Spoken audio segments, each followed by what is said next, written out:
So the course we're talking about here is MOR 588. It's called Corporate Strategy and Competitive Dynamics. And the best way of thinking about this course is that it builds on the strategy concepts and competitive advantage frameworks that you learned in your core required strategy course. But then we add a dimension of dynamics to it. So for example, you know that the results of any strategy depend not just on the strategic choices that you make, but on how competitors react and retaliate.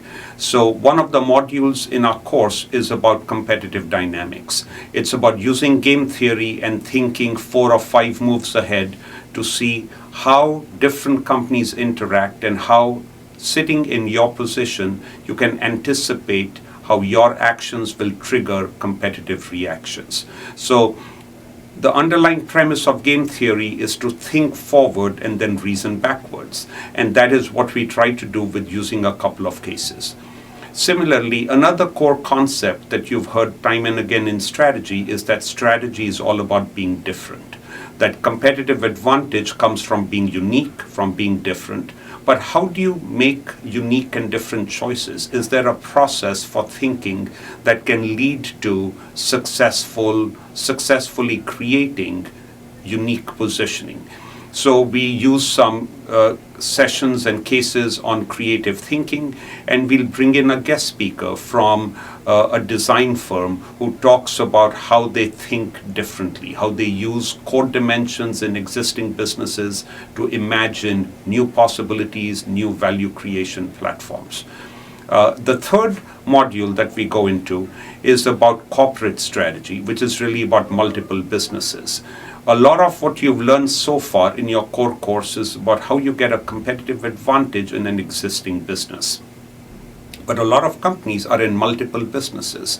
You may have you have the large conglomerates like General Electric, Samsung, Tata Sons, United Technologies, but even smaller companies. When you look at a Facebook, you look at a Google.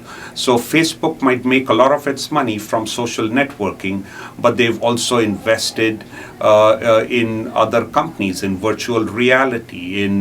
So how do you manage across businesses? To what extent do you try to gain benefits by combining businesses? To what extent do you keep your businesses independent? And that logically leads to the next module, which is about acquisitions and divestitures. Acquisitions in general have a really high rate of failure in the sense that they do not create, on average, the value that is thought about when you make an acquisition. But some companies are very good at making acquisitions. You look at Cisco Systems when they make core technology acquisitions. You look at Google's acquisition of YouTube. So there are some acquisitions that end up being really, really valuable. And what is the process that you go through in identifying the right acquisition targets, in making sure that you pay a price that isn't excessive, and integrate those acquisitions into your core businesses? And finally, the module that we conclude with is about strategic transformation and change. Almost any time you are an executive, you go into a new role, you have the challenge of what are you going to keep the same, what are you going to try to renew, what are you going to try to invent. Why are some executives consistently more successful at transforming their businesses than others? Is there a pattern? Is there a process? Are there certain stages that you should go through? And that's what we conclude with.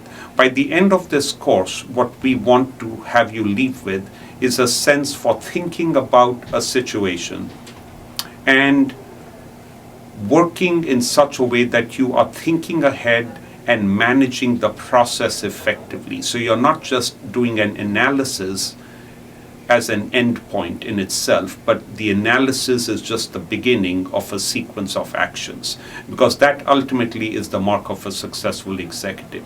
What should you do so that you produce the results that you think will have the biggest impact? And that's what this course is about.